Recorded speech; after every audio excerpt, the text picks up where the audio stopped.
Hello, welcome to another edition of the Pace Report. I'm Brian Pace reporting live here at the Blue Note here in New York City. Tonight, blessing the stage is jazz guitarist and composer Lee Ritenour, and he's taking part of a very special event here taking place all week here at the Blue Note in regards to the 30th anniversary of GRP Records, which is founded by Larry Rosen and Dave Grusin. He's also on the heels of a brand new record he just released called Rhythm Sessions, which he really put together some of the most important leaders in jazz music to accompany him, ranging from Vinnie Colaiuta to Stanley Clarke, Patrice Rushen, Chick Corea, Dave Grusin, the list goes on and on. I sat down with Lee earlier and we talked about the brand new CD. We talked about how he was to put together these musicians, as well as we talked about what Larry and David mean to him as a person and as a mentor-mentee, as well as talk about some of his great guitar influences. So sit back, relax, and enjoy the sounds of Mr. Lee Ritenour live here at the Blue Note here in New York City.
Congratulations on your brand new album, Rhythm Sections. And this is really the last record you put some of the greatest guitarists in the world together.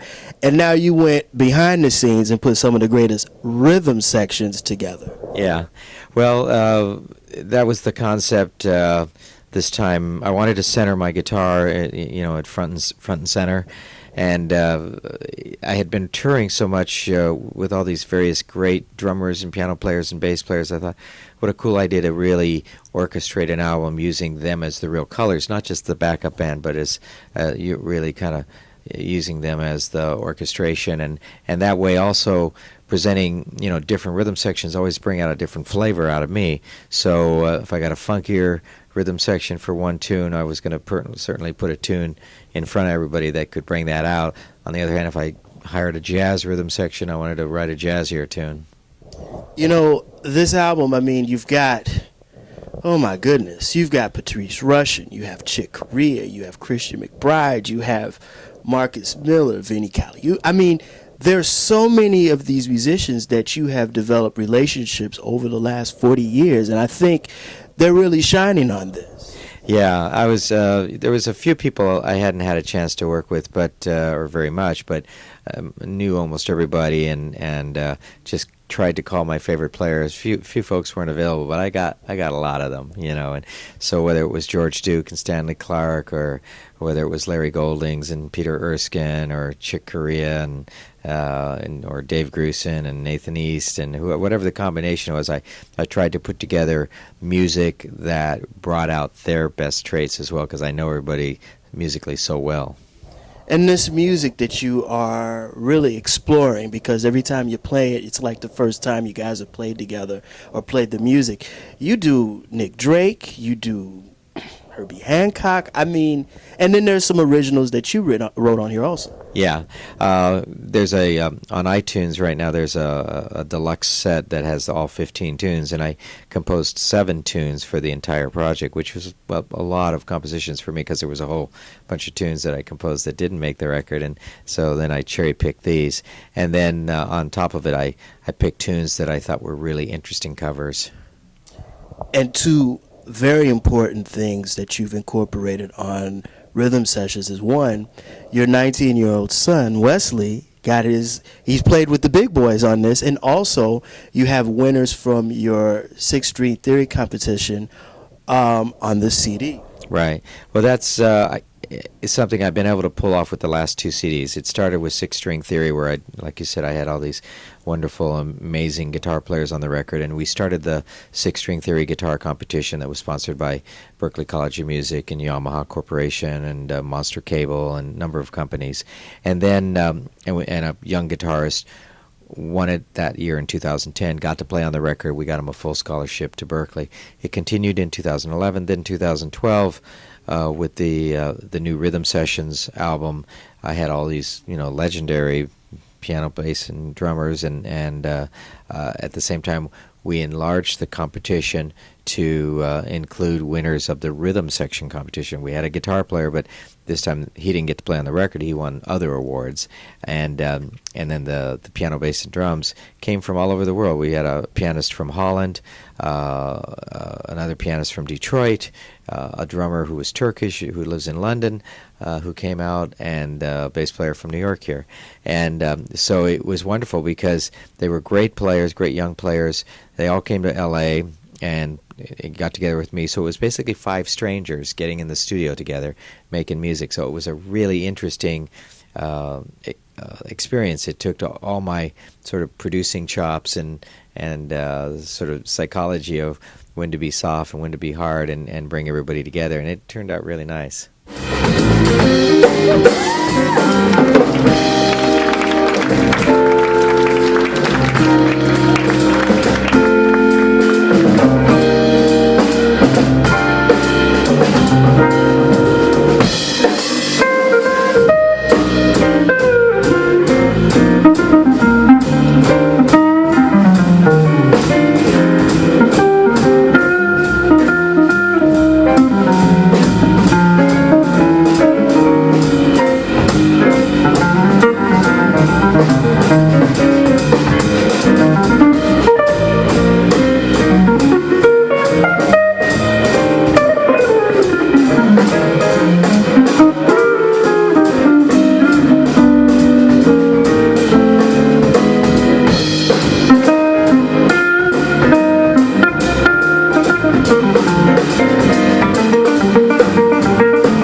one of the main reasons why you're here in New York, in addition to promoting the record, is you are here celebrating a milestone in music and recorded history. This is the 30th anniversary of GRP Records, and I guess your amalgamation with Dave and Larry go back to the baked potato in California. Yeah, for sure. Dave Grusin and I met in the when I was 19 years old, and he was a film composer already very big in Los Angeles at that time, and I was starting my studio career, and we got to be musical partners, and he started using me for my films, his films, and at that point my studio career just kind of opened up because of him. And but there were other musicians involved at the time. We were all playing at the Baked Potato, the small club in L.A. that's still going on like it always has. And Harvey Mason was in there, one of the founding members of Foreplay. Anthony Jackson, great bass player from New York who had moved to L.A. Abraham Laboriel. Dave Grusin, his brother Don Grusin, Alex Acuna, Ernie Watts. We were all, very young at that point, just kind of forging out this new sound of West Coast fusion, so it was a very cool period. Dave and Larry were out in L.A., had formed their production company called GRP Records. That's Larry Rosen, so he's the R of Larry Rosen, even though a lot of people think I am. And and they were producing Angela Bofill and Earl Clue's first record, and Tom Brown, Funkin' for Jamaica. You were on that record. Yeah, and Funkin' for Jamaica is still getting sampled, and it is still kind of like up there as far as like legendary funk recordings, and a lot of people don't realize that Dave Grusin and a bunch of us were doing that track, so very cool. And that was a young Marcus Miller on that as well, so everybody from Jamaica Heights, so it was very cool. And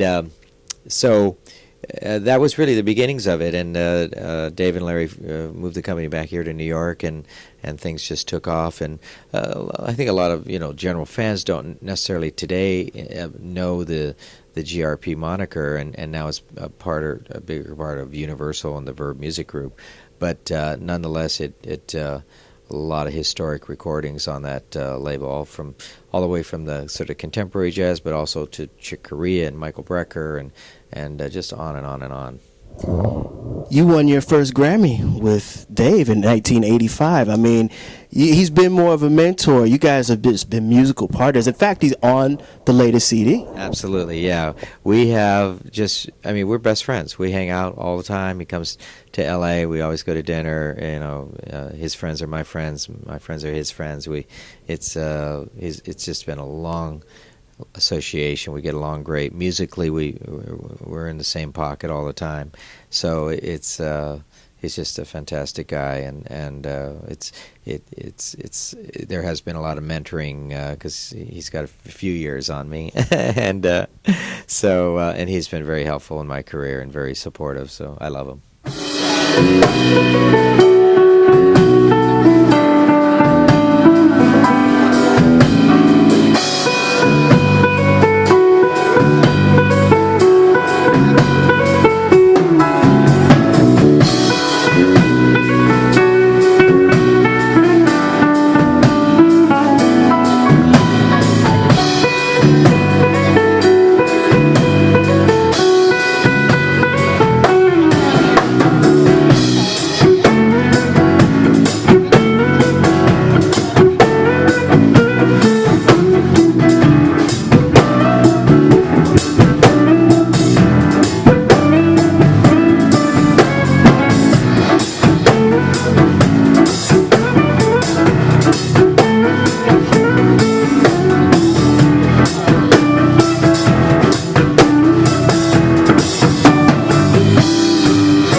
throughout your career, you've pretty much fused a lot of Brazilian influences as well as made the contemporary jazz your own sound. And I want to talk about some of the influences, guitarists.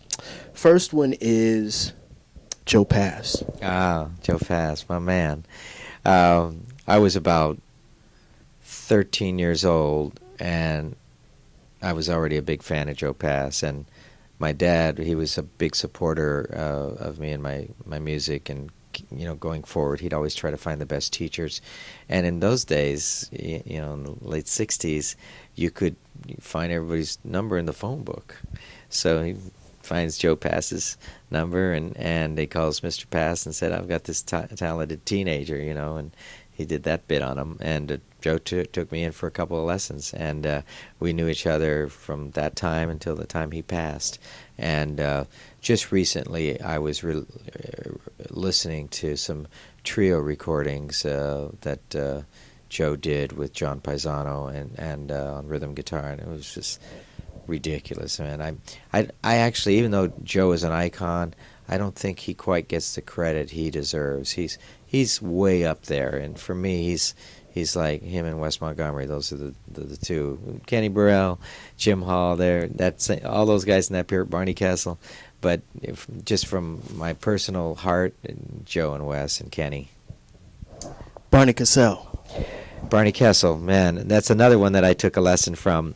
He was funny because it was the same thing. My dad got his name out of the phone book, and Barney was a terrible teacher. He was one of the most phenomenal jazz guitar players on the planet ever, and he had such a feel. And he'd already written a book that I was into, and I was kind of checking out. So I thought he was going to be a phenomenal teacher, but he was kind of grumpy and not a very good teacher. But he did one thing. He recommended, and again I was around 12, he recommended this teacher named Duke Miller that became my main mentor, my main guitar teacher. Duke went on to start the guitar school at the popular guitar department at USC, the University of Southern California, and he taught me all the depth about. Duke had me write my own chord book. He didn't have me learn chords out of a book. He taught me the principles of harmony, and then every week would make me write a new chapter of how I would play the chords on the guitar. So he would do innovative stuff like that. He made me the reader that I became so successful in the studios because I was such a good reader. He gave me that real foundation. And that if I have any advice to parents, find the best teachers possible for your kids. You can't learn everything on YouTube. Wes Montgomery. Wes was the only autograph I ever got from anybody. My dad took me to hear him play when I was about 14 at the Lighthouse in Hermosa Beach, and in those days you could sit at the bar, and it was a long room, and I was, 20 feet away from Wes's guitar, and Wes looked like he was on another planet. He was looking around, smiling at people, and playing this phenomenal stuff, like he was like not even connected to the guitar, and all this incredible stuff was coming out. And I went and got his autograph. And funny story, years later, now 20 years pass, and I do an album called Westbound, dedicated to Wes Montgomery, and we're doing a show at the Hollywood Bowl in dedication to Wes. George Benson's on the show. Joe Pass was supposed to be on the show. He had just passed away, so he wasn't on the show. Mandel was there instead, and I was there, and I was doing my songs from the Wes Montgomery album.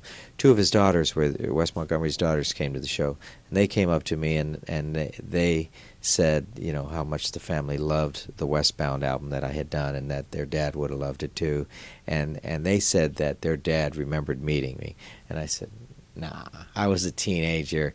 I was nobody. Your dad wouldn't. He said, he remembers you out at the Lighthouse because you came a few times, right? I said, yeah. So who knows?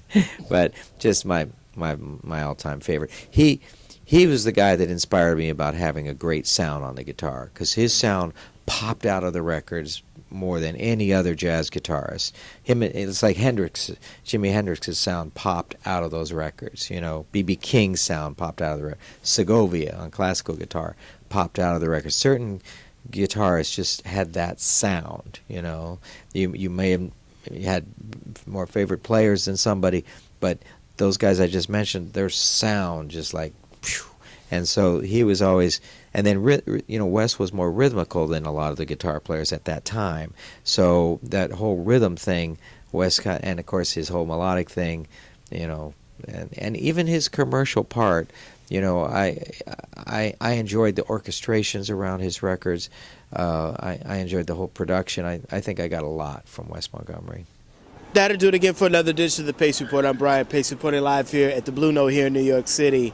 I'd like to personally thank the legendary Lee Ritenour for his time, as well as the staff and management here at the Blue Note. As always, please visit my website, www.thepacereport.com, for my weekly column as well as my past segments. Until next time, remember, if it's in the groove, it'll make you move. Till next time, peace.